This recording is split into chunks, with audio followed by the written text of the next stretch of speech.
What's up guys, hope you're having a good day. I'm really sorry for the late upload. I've been sick this week, so it's just been a bit more difficult than usual to work through this card. It's been a bit of a slog, but we've got through it now. I've put just as much time, just as much effort into researching this card as I would on any other week. It's just taken me longer to get through these fights this week, so I've been feeling like shit for most of the week. So I'm really sorry for the late upload, but I really hope that you're still able to get some use out of the breakdowns in this video. And this weekend I've got a few spaces available in my live betting group, so if you want to give it a try, there's information in the description below how you can join this. I'll be giving away free trials for this weekend. I like to make sure that the group is full every week, so if there's ever any spaces available, I always give them out to you guys on YouTube, and this gives you an opportunity to see what it's like to be in my live betting group, and I think you'll like it, so give it a try. The group is almost full now, and it's always this thing where we have a few months where there'll be like spaces available where people will inevitably leave after we've had, you know, a bad patch, which we've had recently. You can see this little dip here. So whenever we have a little bit of a bad patch, we always get people leave, and that opens up spaces. And then what happens is we go on, you know, another one of these nice big winning runs, inevitably every time, and then spaces are like sold out and full for months on end because no one wants to leave when we're doing well. And then you get people that want to join when everything's going great, but they're not able to because the group is full. So now could be a good opportunity to get in, and you can try it for absolutely free if you just follow the instructions in the description below, and we'll get you set up in time for tomorrow night. This month looks really good for live betting on the UFC, so I think you're going to enjoy it a lot. And like I say, we do have a member cap in place, because the more people that try to bet the same thing at the same time, the faster the odds decline and become suspended. So where you're hearing me talk about our live betting group a lot at the moment, is because we're just trying to fill the group up, and then once it's full, you usually don't get spaces for a good amount of time. So I'll keep mentioning this until it's full, and then when it's full it'll be locked down.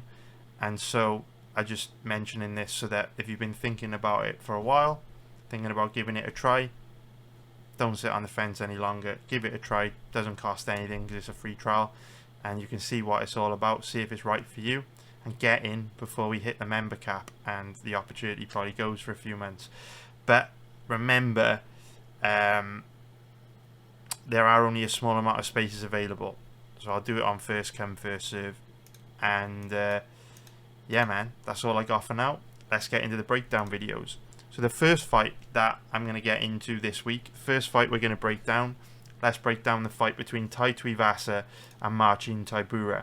So if we start off by taking a look at the odds on this one, we can see that both guys are in the even money odds range, and we can see that Tuivasa is the slight favourite at odds of around 1.85, which is going to be minus 118 for an implied probability of 54%. If we take a look at the odds on Tybura, he's around an average of 1.96, which is going to be minus 104 for an implied probability of 51%. And the odds on this fight really represent the dynamic between these two and the type of stylistic matchup we've got in front of us this weekend, because this is a fight where both guys have extreme advantages in the area that the other is weak. If the fight stays standing, we know that Tuivasa is going to do very well and most likely knock Tybura out. And if the fight stays standing, there's not really a lot that Tybura can do to cause Tuivasa a problem. But if the fight goes to the ground, we know that Tuivasa is going to be in a lot of trouble, and Tybura has the huge advantage there. So the odds on this fight make a lot of sense, because there's really no strong position on a fight like this, because no matter what your opinion is on this fight, no matter who you think is going to win, the cold hard reality of a matchup like this is that there's no strong positions, because there is a huge vulnerability in both guys that their opponent is very well positioned to exploit. So it's very risky betting fights like this. And my general philosophy for matchups like this is just to completely avoid them. You know, I see people spend a lot of time, you know, brainstorming and debating who they think are going to win fights like this and who they should bet. And for me, it's just a waste of energy, because no matter how much you know about the sport, no matter how much time you put into research, no matter how good you are at betting on MMA, there literally is nothing in the universe which would you know, enable you to put your money in a strong position on a fight such as this. Because Tybura is a sitting duck on the feet, and Tuivasa is a very dangerous striker, and Tuivasa is a white belt on the ground, and Tybura is a very capable MMA grappler in the heavyweight division. So my personal philosophy is just avoid fights like this, because you're not putting your money in a strong position. And if you look at everything that we do, we make really good profits live betting on the UFC. We make solid profits pre-fight betting the UFC. And this season we've made pretty incredible profits betting on football. I'm profitable on everything that I do at varying levels of profitability. But even though every different type of bet that I place is very different, you know, football betting is very different for pre-fight UFC betting. The reason why I'm profitable on everything that I do is that I have a core philosophy, like a core part of my strategy, which means I am overwhelmingly stacking the odds in my favour every time I place a bet. And because I'm overwhelmingly stacking the odds in my favour, when you look across everything that I do, across the three things that I do, pre-fight bets, UFC live bets, football bets, I make a profit almost every month by sticking to these principles and not deviating. And my core principle for betting on sports is to only ever place bets when I am gambling at the absolute minimum amount possible.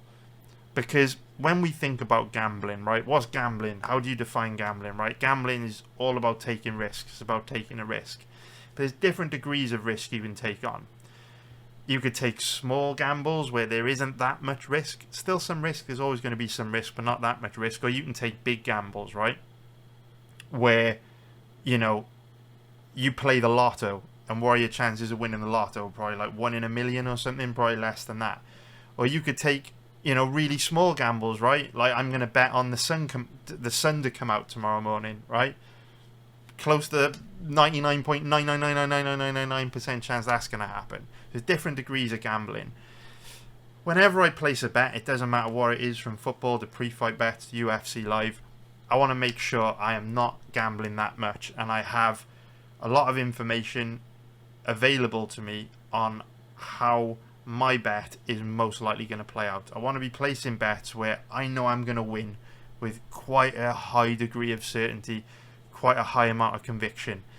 And when you get fights like this, you're just not ticking that box, because if I bet Tuivasa, I know my money is in a lot of danger, because if the fight goes to the ground, he's screwed.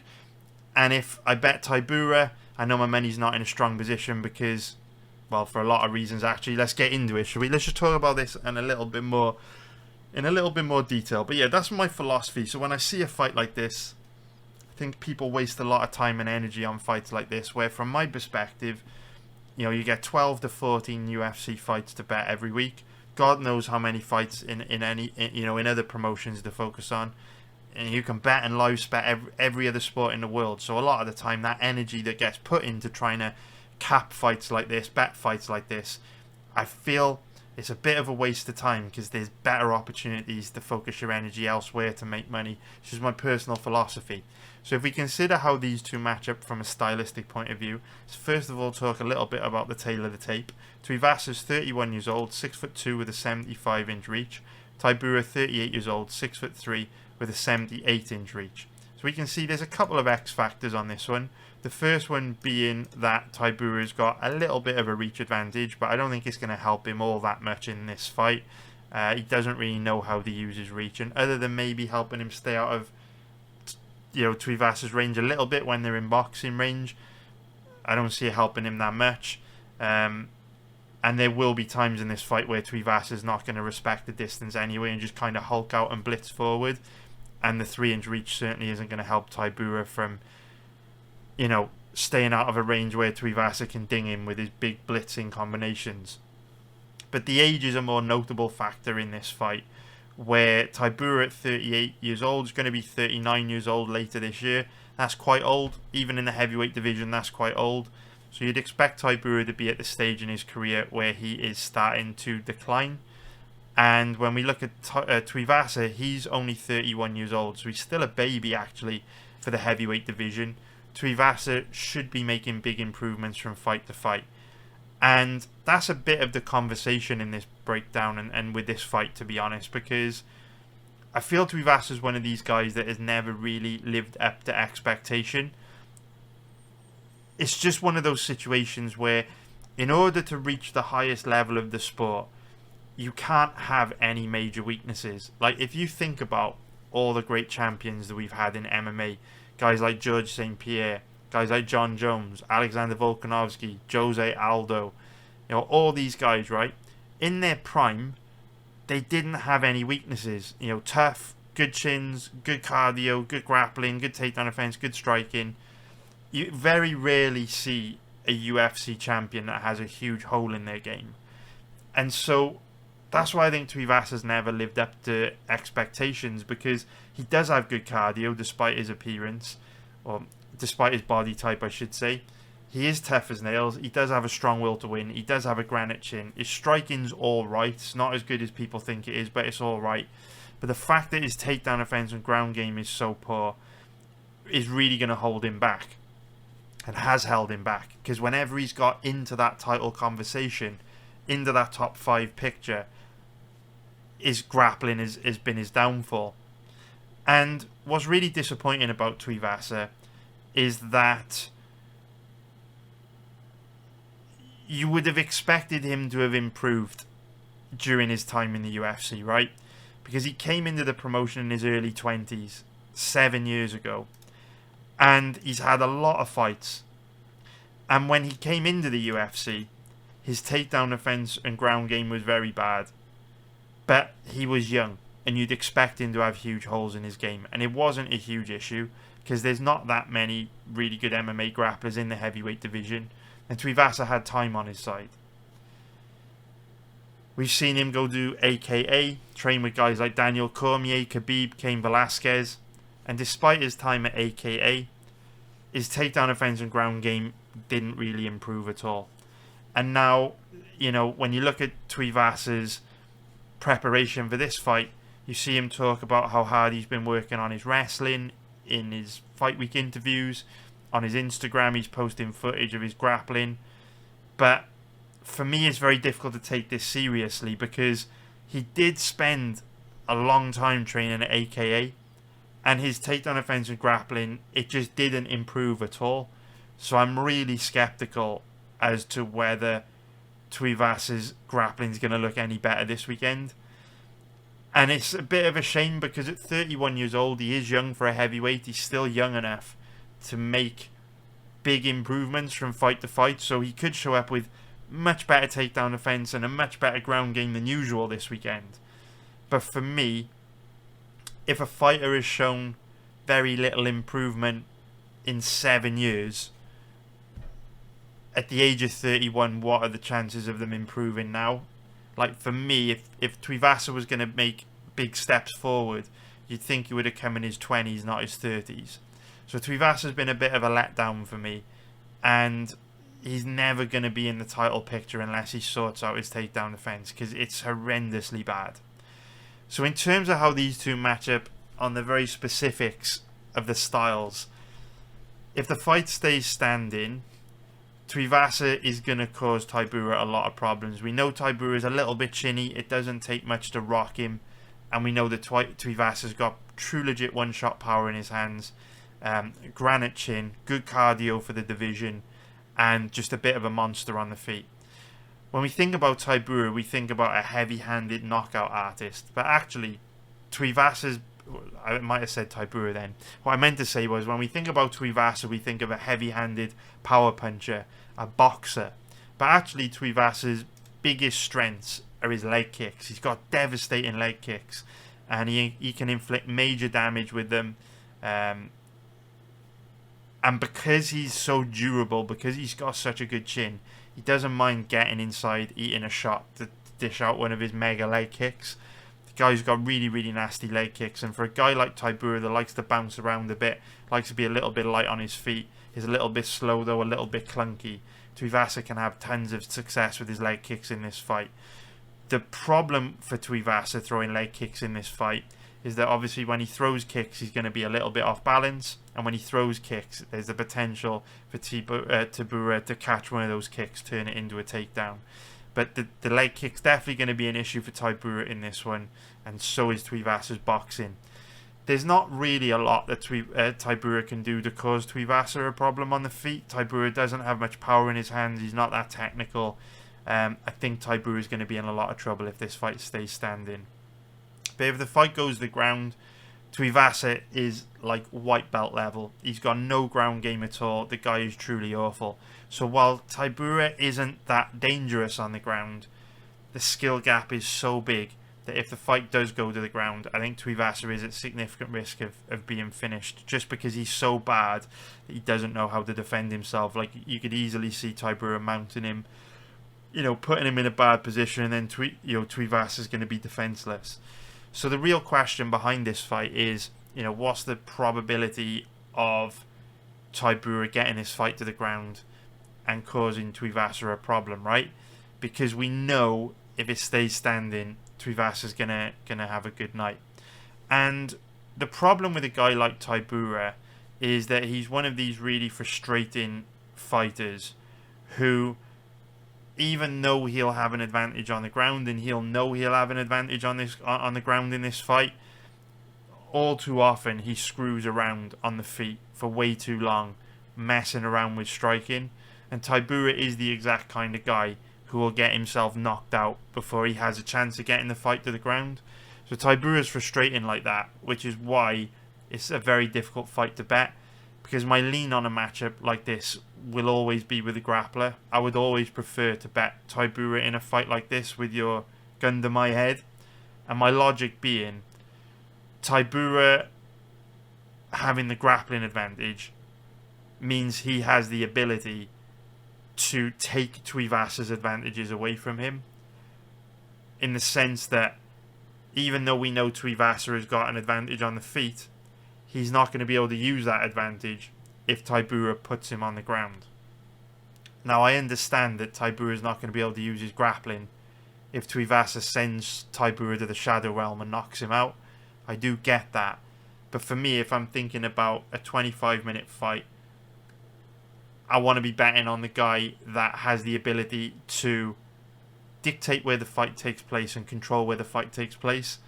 And that is certainly with Tybura. This fight is only going to be a stand-up fight if Tybura chooses it to be a stand-up fight. If he wants to get this fight to the ground, he's probably going to be able to get the fight to the ground very easily. That's why my lean would be Tybura. But because he is in a lot of trouble if the fight stays standing, and because he's often reluctant to shoot takedowns, I wouldn't bet it. I think you'd be putting your money in a lot of risk no matter who you bet on a fight like this. So if we look at the over-under on this one, we can see the over-under is set at 1.5 rounds in the even money odds range.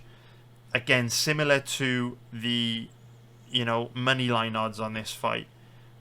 It's very difficult for me to feel confident either way on the over-under, because both guys are tough. My lean would definitely be the under. Just because I don't think Tuivasa is the kind of guy to take it slow and play nice, and we know that Tybura is a sitting duck on the feet. If the fight goes to the ground, we know Tuivasa is a sitting duck on the ground.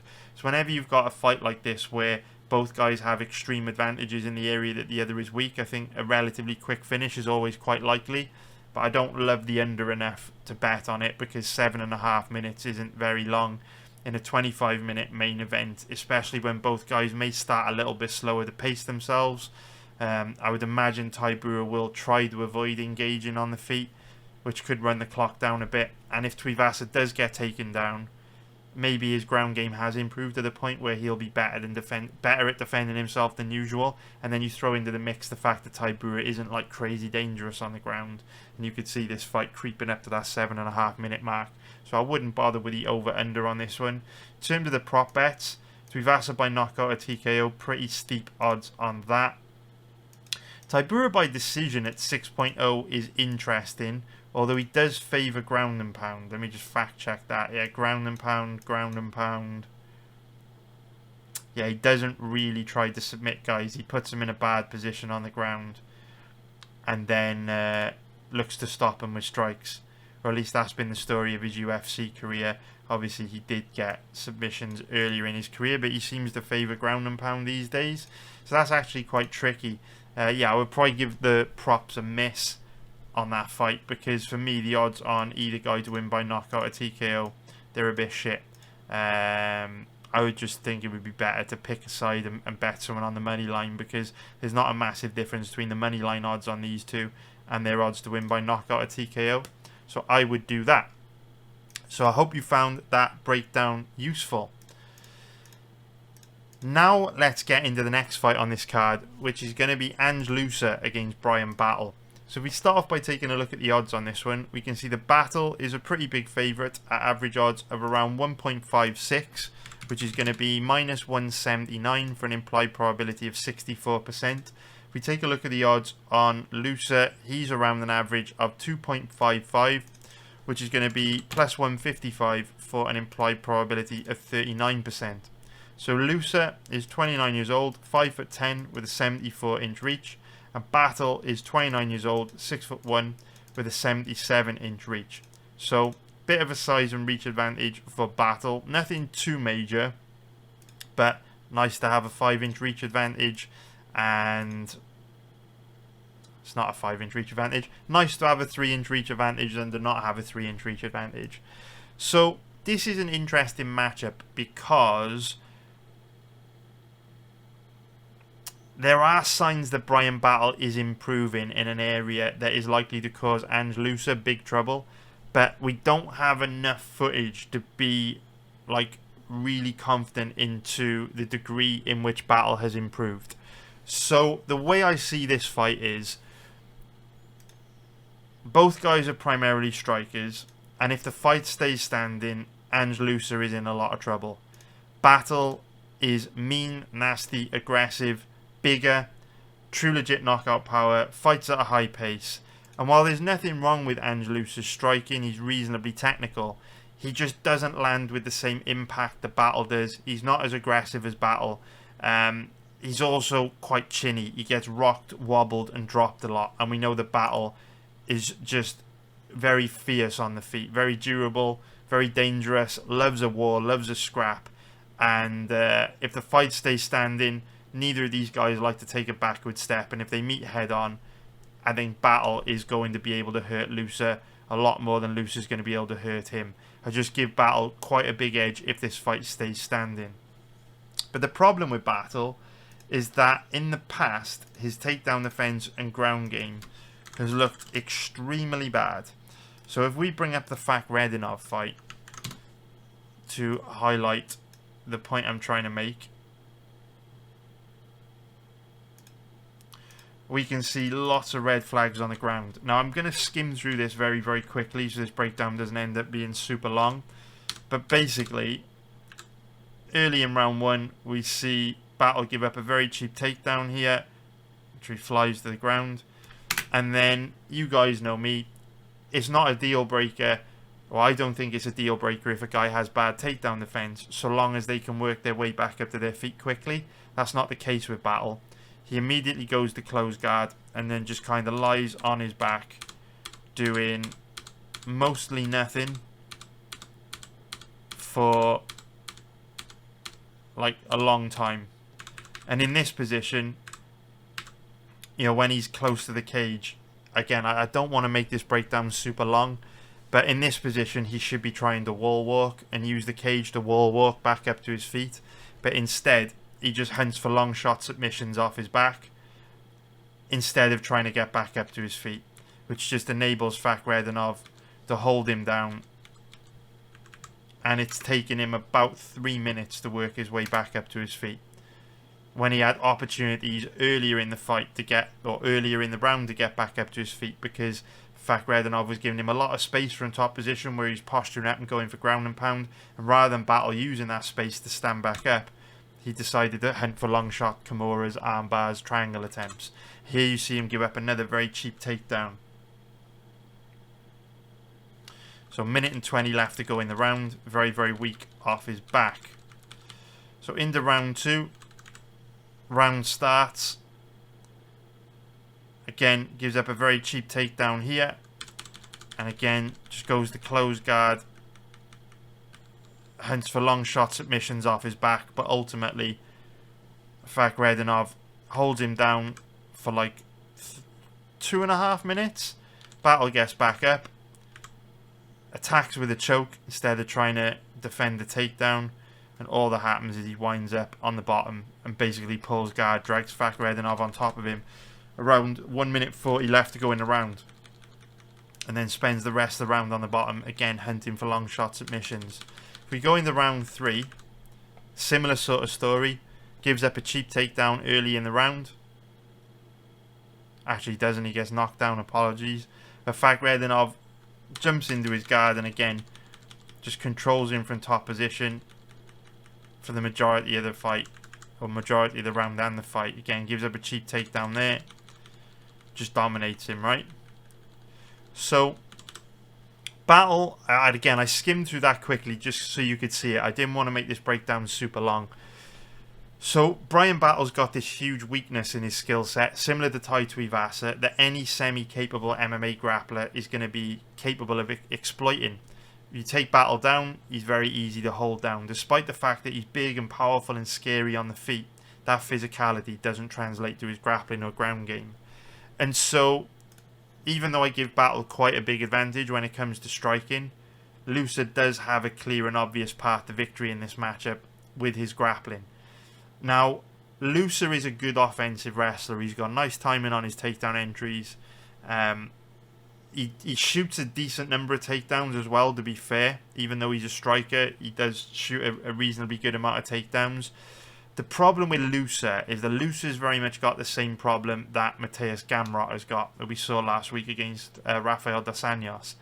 In that, he's a very good offensive wrestler, but he struggles to hold guys down. He doesn't have particularly good grappling control.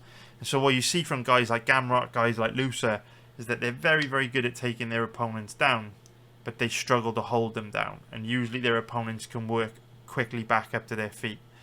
Now, that's what makes this an interesting fight. Because when you have a guy like Bryan Battle that doesn't really make much of an effort to get back up to his feet, fighters like Loosa that don't have the best grappling control, they can have tons of success with grappling against guys like Bryan Battle because they don't really need to have particularly good grappling control to hold guys like Battle down, because Battle will accept being in bad positions. So a grappling heavy game plan for someone like Loosa could be huge in a matchup like this.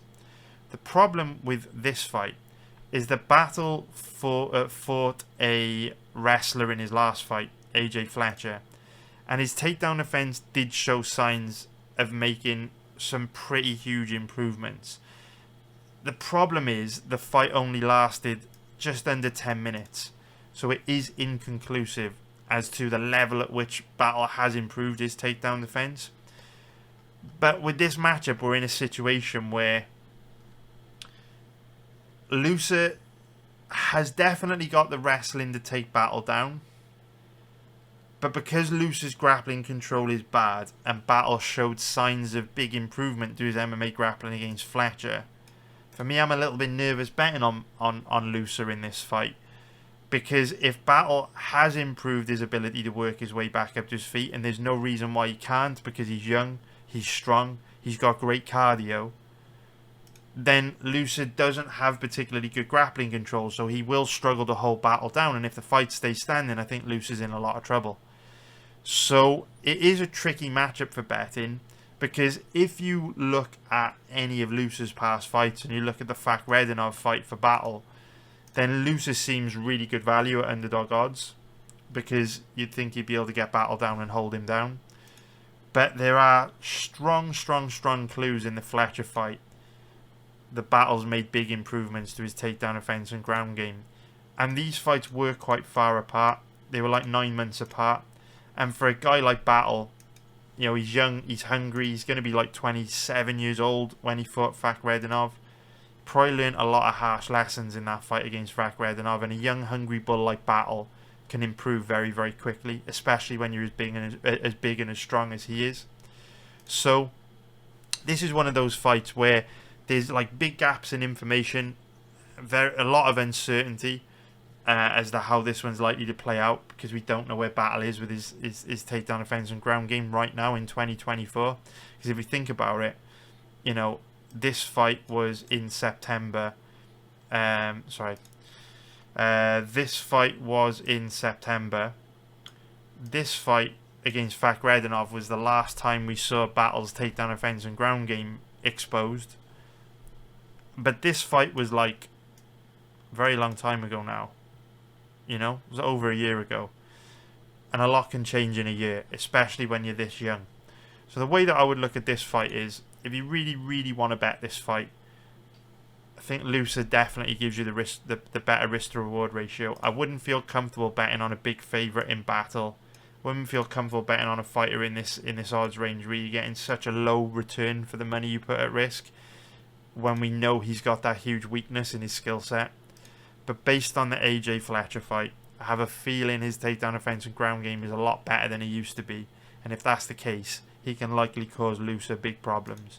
So I don't think Loosa is a particularly good bet this week. But if you really, really, really want to bet this fight to make watching him more interesting, I do think Loosa gives you the better risk to reward ratio. Because if Battle hasn't improved his takedown defense and ground game as much as I think he has, he's likely going to be in a lot of trouble. So that's how I see this one. Now, in terms of the over-under on this fight, it's quite likely that this fight goes deep. Both guys are pretty tough. Both are pretty durable. Having said that, because of how often we see Loosa get rocked, wobbled, or dropped, if Battle's takedown defense and ground game is improved as much as I think it has, to the extent that I think Loosa's going to struggle to hold him down, I think this fight's actually more likely to end inside the distance, because Loosa is a bit chinny and Battle's very aggressive, very dangerous on the feet. And so my lean would be on this fight not to go to a decision, but I'm not going to bet it, because we absolutely crush when it comes to over-unders. We went 2-0 betting over-unders on last week's card, and over the last 20 over-under bets we've placed, we're 18-2, which is kind of crazy, right? We've had 18 winners and only 2 losers on the last 20 over-under bets. So again, we've got a killer strategy for over-unders that we know prints money for us, you know, at a very, very high win rate and a very, very good return. So there's no need to deviate from that. We'll be patient and we'll wait for those strong over-unders to come along. We had 2 of them last week, and if we're patient, we'll get more this week, maybe next week, soon enough. And we'll keep the incredible winning rate going, or winning run going, that we've got on over-unders, where we are just performing phenomenally on them. And this ain't the kind of fight we really want to be taking an over-under on. And so, if we look at the prop bets for this one, where are we? So, prop bets that are interesting to me on this fight would be Battle to win by knockout or TKO. I'm surprised the odds are that generous, if I'm honest. I thought they would be steeper than that. Loosa by decision, not great. Do you know what? I'm not the biggest fan of props. I'm not going to be betting this myself. But if you really want to bet a prop this week, I would go Battle to win by knockout or TKO. The odds are 6.5 plus 550. Just because Loosa has been rocked or wobbled in pretty much every single fight I've seen him in. And Battle is the most dangerous striker, or one of the most dangerous strikers that he's fought, in my opinion, other than Jack Della Maddalena. So I know that he's gone to a decision a bunch of times. That's because he's a tough fucker. That is not easy to put away, but he does get hurt a lot in fights. And so, reasonably good chance Battle gets him out of there. So I hope you found that useful. Now let's break down the next fight on this card, which is going to be Kennedy and Nzechukwu versus Ovince St-Preux. So if we start off by taking a look at the odds, we can see that Nzechukwu, one of the biggest favourites on the card, average odds of around 1.14, which is going to be minus 714 for an implied probability of 88%. We take a look at the odds on Ovince St-Preux. He's around an average of 5.75, which is going to be plus 475 for an implied probability of 17%. So Nzechukwu is 31 years old, 6'5" with an 83-inch reach, and St-Preux is 40 years old, 6'3" with an 80-inch reach. So both guys roughly the same age, roughly the same size, and Nzechukwu a little bit longer and taller than St-Preux. but he's a lot younger. So Nzechukwu is 9 years younger than St-Preux, which statistically means he wins around 70% of the time. The younger fighter wins around 70% of the time when there is a 9-year age gap in a fight. And this fight is one of those fights where it's kind of like the sweet spot for the ages, where Nzechukwu, in his early 30s, is going to be in his prime, should be making big improvements from fight to fight. Whereas at 40 years old, you can see OSP is going to be 41 soon, next month. He's going to be declining a lot from fight to fight. So this is one of those matchups where there's a strong trend and a strong stat on Nzechukwu's side. And it is a bad stylistic matchup for OSP. We know that Nzechukwu is a really good boxer, really good striker, uses his length well. But the odds are slightly interesting to me on this fight, just because Nzechukwu has shown two big weaknesses in his past fights, which St-Preux is quite well positioned to exploit. So the first being his ground game. There have been, certain matchups in the past, against guys like Danilo Marquez in particular, where Nzechukwu just looked a very low level on the ground. And we know OSP is a dangerous submission grappler. He's got a lot of highlight reel submissions on his record. He's very dangerous on the ground. He's got a few Von Flue submissions. He's got a very strong choke, a very strong grip. If the fight goes to the ground for whatever reason, and then Nzechukwu finds himself in a bad position, OSP could get him out of there. So that's one area where Nzechukwu could potentially run into problems. And again, I don't think it's super likely that OSP would submit Nzechukwu. But whenever I'm, analysing a fight like this, you've really got to pay close attention to the odds. So if you look at the odds on Nzechukwu, he's around about 1.15. Those odds command an implied probability of 87%. So whenever I'm looking at a fighter like Nzechukwu, in this odds range, in order to justify these odds, they have to have pretty much no way to lose. And that just isn't the case here, because even though it's unlikely that OSP would submit Kennedy Nzechukwu, OSP is a dangerous submission grappler, and Nzechukwu has looked bad on the ground. Therefore, you have to assign a certain percentage chance of that happening. And when there's only 13%, or when the bookies really are only giving OSP a, 17%? What were his odds? Call it 5.75. Yeah, when the bookies are only giving him a 17% chance of winning, there's only 13% margin in Nzechukwu. That's a little crazy, especially when you throw into the mix the fact that Nzechukwu has also looked a little bit chinny at times. He is a guy that has been rocked, wobbled, or dropped very easily, and they say power's the last thing to go. So even though OSP, 41 years old, is on a steep decline, hasn't looked good in recent years, we can't ignore the fact that he built a career off being a knockout artist. He's a heavy-handed southpaw that commits hard when he throws, and he takes one shot to land. So for me, when I look at a fight like this, it's not likely OSP wins. It's not the most likely outcome. The most likely outcome is Nzechukwu dancing around OSP, picking him apart and being the superior striker. But OSP has passed the victory. He could knock Nzechukwu out. He could submit him on the ground. I always would reserve these odds for guys that have virtually no way to lose, and that just isn't the case with a fight like this. So if you're a dog hunter, if you like taking, live underdogs at big underdog odds, I think OSP is your guy this week, because I have no faith in Nzechukwu's chin against anyone. And like I say, power is the last thing to go. Wouldn't be surprised if OSP knocked Nzechukwu out this weekend. So these odds are a little bit crazy to me. Obviously, the only other thing to mention is that Nzechukwu's got great cardio, so he can go hard for 3 rounds, no problem. Whereas OSP has bad cardio. He slows down a lot as fights wear on. So the longer the fight goes, the less chance it is OSP will be able to knock Nzechukwu out. Probably needs to get it done early. But the odds are a bit crazy on this fight. Like an 87% implied probability, that's kind of wild, even though it is most likely that Nzechukwu wins. So if we take a look at the over-under on this one. So the over-under is set at over 1.5 or under 1.5 rounds. Tricky for me, this one, because both guys are very dangerous, so I could easily see a quick finish. But then we've also seen a lot of OSP's fights over the years where not a lot happens because his opponents show him a lot of respect because of how powerful he is, so they kind of stand back and they're a bit more passive than usual.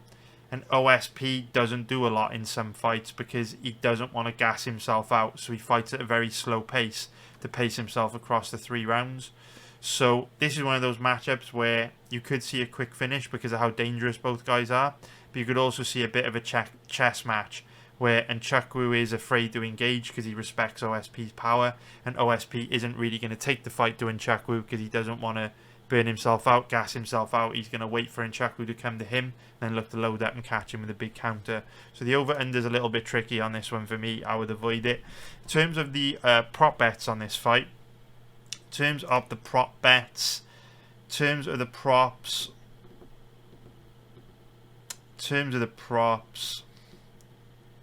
do you know what? The way I always look at prop bets is whenever you're betting highly specific outcomes on a very complex, chaotic sport like MMA, I always prefer to go for the long shots. Bets that may not, hit a super high percentage of the time, but where the risk to reward is so good that you don't need them to in order to make a long-term profit. I think there's good value on St-Preux to win by knockout or TKO at 13.0 plus 1,200. To the extent where I hate props, but I might actually throw $100 on that myself because Nzechukwu is very chinny and St-Preux is a knockout artist. And there's also other ways in which this can hit. If Nzechukwu were to get disqualified, this would hit. If Nzechukwu were to injure himself, it would go down as a TKO. And so I quite like that. Those odds are mental. And like I say, a lot of people misunderstand what I'm saying in these breakdowns. I'm not saying I like OSP in this fight or I think he's going to win or that it's particularly likely he'll win. All I'm saying is Nzechukwu has 2 major weaknesses that OSP is capable of capitalizing on, and that shouldn't be the case when a fighter is in this odds range. In order to command these odds, this guy should have virtually no way to lose. That definitely isn't the case here. Even if you're Nzechukwu's biggest fan, you've got to concede that his ground games look poor and he is very chinny. And I'm a big fan of Nzechukwu, but in this odds range, kind of crazy. So that's a prop I like a lot. I don't usually like props, but I like that one a lot actually. So we go a little bit blurry. Can we clean up the blur, please? I've actually ordered a new camera. It's coming Tuesday. Don't know when I'll have time to set it up, but it'll be set up soon. So I hope you found that useful. Now let's break down the next fight on this card, which is going to be Isaac Dulgarian versus Christian Rodriguez. In my opinion, this is one of the best fights on the card. I'm really looking forward to this. So if we take a look at the odds, we can see that Dulgarian is the favourite at average odds of around 1.50, which is going to be minus 200 for an implied probability of 67%. If we take a look at the odds on Rodriguez, he's around an average of 2.65, which is going to be plus 165 for an implied probability of 38%.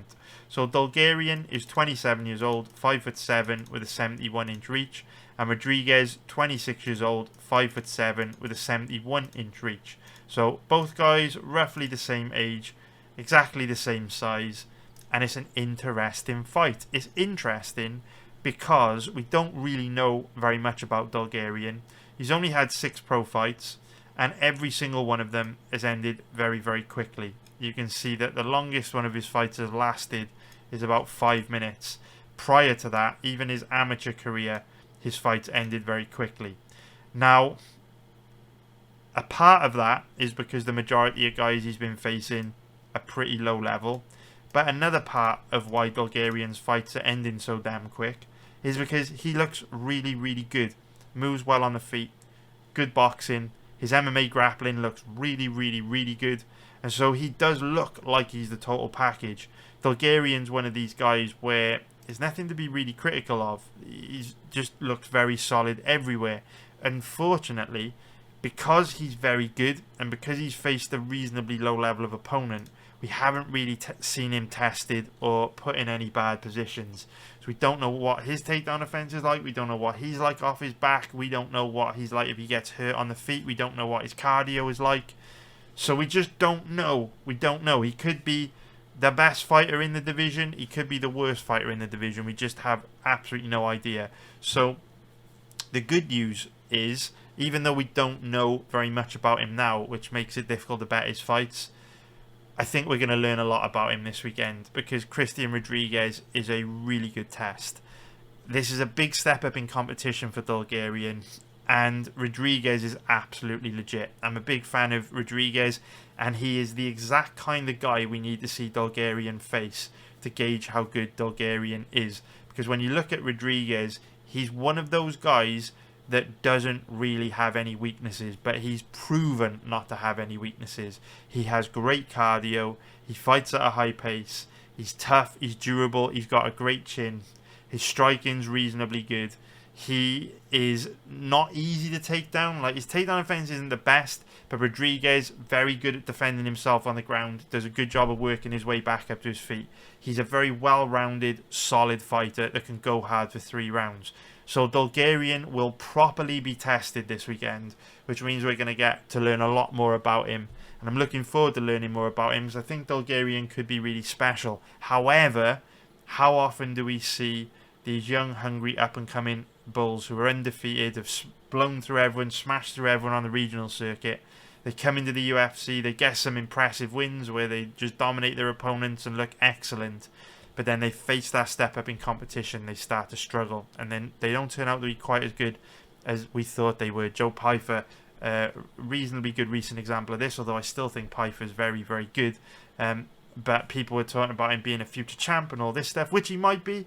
But they were talking about him beating Hermanson, then getting a title shot and all this sort of stuff. Just have to pump the brakes a little bit. Give these younger guys time to cook, time to learn, time to improve.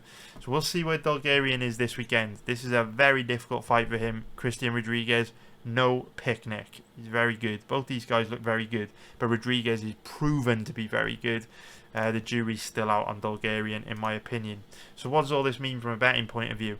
Well, if you do want to bet this fight this weekend, I have no idea why you would want to, because you are basically just gambling. You may as well go play roulette.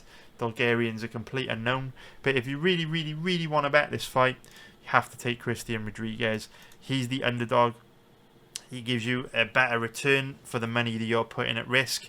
And when there are so many unknowns on this fight, if you're going to gamble, you may as well gamble for the better risk to reward out of the two, where you get a better payoff for the money you put at risk. If you bet $100 on Dulgarian this weekend, you're getting about $50 back in profit. If you bet $100 on Mr. Rodriguez, you're getting about $165 back in profit. You're getting 3 times more money back than you would for betting Dulgarian. And when we've got so many unanswered questions over Dulgarian, it just makes sense to take the underdog if you really want to gamble, but you are gambling. It would be very risky to bet a fight like this with so many unanswered questions.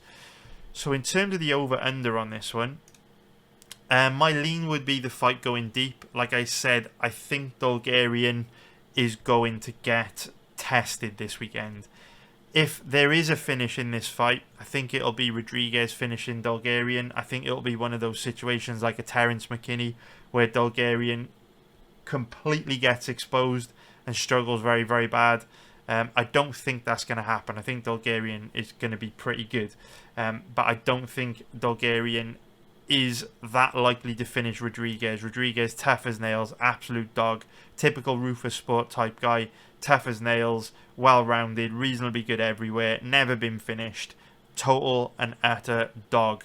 So, yeah, man, I think Rodriguez is certainly tough enough to hang in there with Dulgarian. So if there is a finish in this fight, it's going to be Dulgarian getting fraud checked. But I don't think that's likely. He looks pretty fucking good to me. So based on that, I think it's quite likely the fight goes deep, goes over 2.5 rounds, goes to a decision.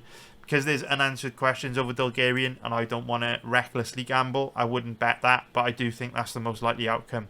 In terms of the props, again, because we don't know much about Dulgarian, you're just gambling if you bet props. You know, no idea what's going to go down this weekend, but I'm looking forward to finding out. It's a great fight, really, really good fight. So, hope you found that useful. Now let's break down the next fight on this card, which is going to be Chiasson versus Kianzad. So if we start off by taking a look at the odds on this one, we can see that, where are you ladies? Where are you? Here we go. So Chiasson is the favourite at average odds of around 1.41, which is going to be minus 244 for an implied probability of 71%. If we take a look at the odds on Kianzad, she's around an average of 2.95, which is going to be plus 195 for an implied probability of 34%. Chiasson, 32 years old, 5'11", with a 72-inch reach. Kianzad, 32 years old, 5'7", with a 66-inch reach. So, massive size and reach advantage for Chiasson. She's a lot taller, and she has got a 6-inch reach advantage, which statistically means she should win around 65% of the time.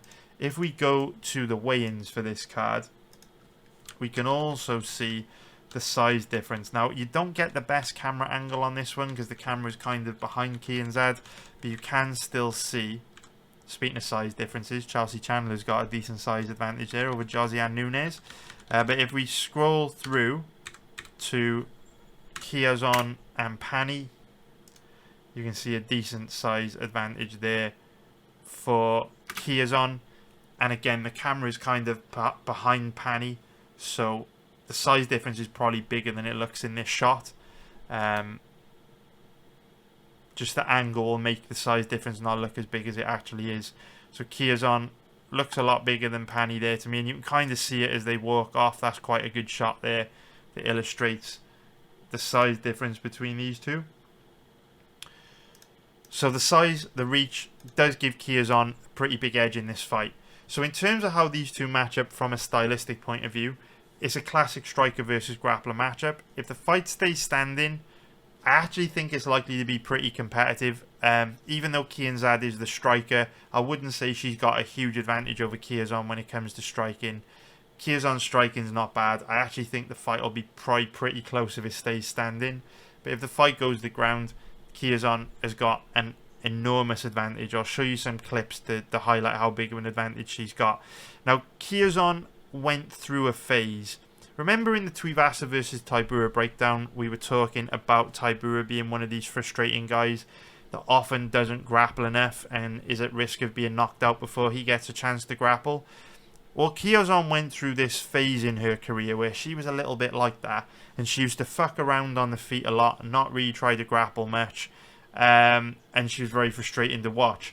But in her recent fights, she's gone back to her bread and butter, gone back to her roots, and has come out and grappled hard with grappling heavy game plans. And if she fights like that against Pani, she's going to win easily.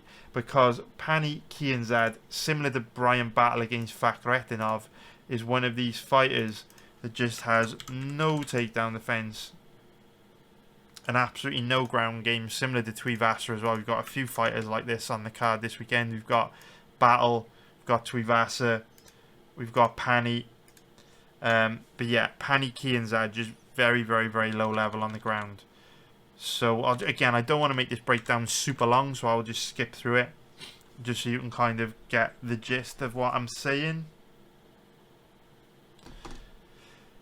Here we go. So Chiasson gets taken down here, and again, it's not a deal breaker for me if you have bad takedown offense, so long as you know how to work your way back up to your feet.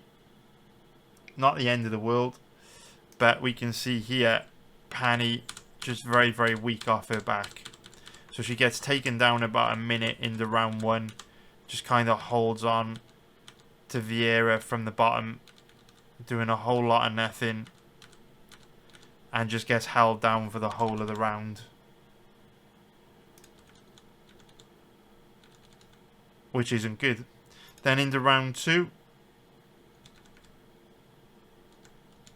same shit, gets taken down, gives up a really cheap takedown there. Again, very weak off her back. Caitlin just holds her down very easily. Dominates her from top position.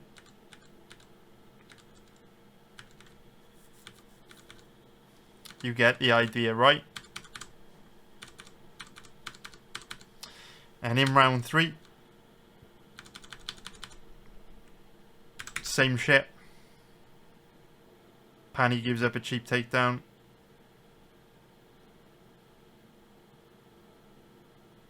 Her balance just seems really bad. And then again, same shit. Just gets dominated on the ground. So, Chiasson's not an amazing grappler, but you don't need to be in order to cause a fighter like Pani problems on the ground, just because of how bad her takedown defense is. And so even though she hits a reversal and spends sort of the end of round 3 in top position here, Chiasson's quite good at working her way back up to her feet or working out of bad positions when she gets taken down, whereas Ketlen Vieira is quite weak off her back. So I don't think Pani's really going to be able to do that to Macy. So it's a really, really good stylistic matchup for Macy Chiasson. She should win easily. I don't really like betting fighters in this odds range unless they have virtually no way to lose. But I would be very surprised if Pani were to win this. I am going to keep an eye on the odds though, because, you know, you can see a few green arrows pointing up. If Chiasson's odds improved somewhat on fight day, I might pull the trigger on her, but it's unlikely. It's unlikely because it's a good fight for her. And if you did bet Macy last week at odds of like 1.58, 1.60, I think you got a very, very good deal, sir. And I wish I would have been able to have better at those odds because I really like those odds. I think you've done a great job beating the line there and getting in on those odds. Congratulations, sir. I hope to join you with the early bets soon. Although, if you're a member of my community, we've already posted a bet for UFC 300 in the betting database. So go to my website, check out the betting tips page, because I think we got a rock solid bet for UFC 300 if you haven't seen it already, which you should have because we put out notifications and shit. But yeah, man, we are ahead of schedule researching UFC 300. Alright, so let's get into the over-under on this one. Let's get into the over-under. Very likely this fight goes to a decision. The odds reflect that just because both girls are absolute decisionators. You can see Chiasson frequently fights to a decision. You can see Kianzad very much a decisionator. And it's because she's one of these fighters that even though she's very bad on the ground, she's skilled enough to defend herself, which makes it difficult to finish her. And she's tough as fuck, and she's got good cardio. So you don't see many finishes in Pani Kianzad fights. So very likely this one goes deep, but the odds reflect that. The odds are absolutely fucking terrible. In terms of the most likely outcome, the only prop I would bet on this is Chiasson by decision. The odds are terrible, but it's the only bet I would place on this. 1.91. Very likely to hit, in my opinion. So I hope you found that useful. Now let's break down the next fight on this card, which is going to be Gerald Meerschaert against Bryan Barberena. So if we start off by taking a look at the odds on this one, we can see that Meerschaert is the favourite at odds of around 1.41, which is minus 244 for an implied probability of 71%. We take a look at the odds on Barberena. He's around an average of 2.95, which is going to be plus 195 for an implied probability of 34%. So Meerschaert is 36 years old, 6'1", with a 77.5-inch reach. Barberena is 34 years old, 6 foot tall, with a 72-inch reach. So we can see both guys roughly the same age, roughly the same height, but Meerschaert has a nice 5.5-inch reach advantage over Barberena. Now, it wasn't that long ago where I would have said that Meerschaert doesn't really do a very good job of using his reach, but actually in recent fights, he's established quite a nice jab, and so I do think that 5-inch reach advantage will be helpful for Meerschaert in this fight, because Barberena is not the best defensively, so I think Meerschaert can do good work with the jab. Now, when I saw the odds on this matchup, Barberena was one of the first names that jumped out at me as a potential bet, because from memory, Meerschaert, quite a low-level guy with a lot of weaknesses, you know, over 50 pro fights at a stage in his career where he's going to be declining, and I had this perception of Barberena that he was like this all-out fights at a high pace, super aggressive, super durable, like well-rounded dog, you know. And at times in his career, he has been that. In fact, for the majority of his career, he has been that. But it wasn't until I started researching this matchup that I realised how much Barberena has declined. And, Barberena in his last few fights is definitely not the Barberena that we saw in all those wars earlier in his career when he was fighting in the welterweight division. So, for me, unfortunately, I think, a few years ago, Barberena had that pretty significant surgery, stomach surgery, where he almost died. He had a really serious illness. He just hasn't been the same since. He just hasn't got that same raw aggression since. He's kind of lost a bit of the fire. And because he was never the most technically skilled fighter, that's a pretty big deal, because it was his fire, his determination, his aggression that was his biggest strength. And now that he doesn't have that, doesn't really have the technical ability to fall back on. So this is a good stylistic matchup for Meerschaert, because he's definitely the better grappler out of the two, even though Meerschaert's quite weak off his back. Barberena has very bad takedown defense, very weak off his back himself, and submission defense isn't great. So Barberena likely going to find himself in a lot of trouble if this fight goes to the ground. And in terms of on the feet, I think Meerschaert's size, his reach, the fact that Barberena isn't as durable as he used to be, doesn't really have much power in his hands, I think he's probably going to... I think the fight will be competitive if it stays on the feet, but Barberena just doesn't do a lot these days. And I think the grappling advantage from Meerschaert is going to be very, very difficult for Barberena to overcome, especially if Meerschaert came in with a grappling heavy game plan, which to be honest he doesn't usually. Meerschaert prefers to stand and strike, but if Meerschaert does grapple in this matchup, Barberena is screwed.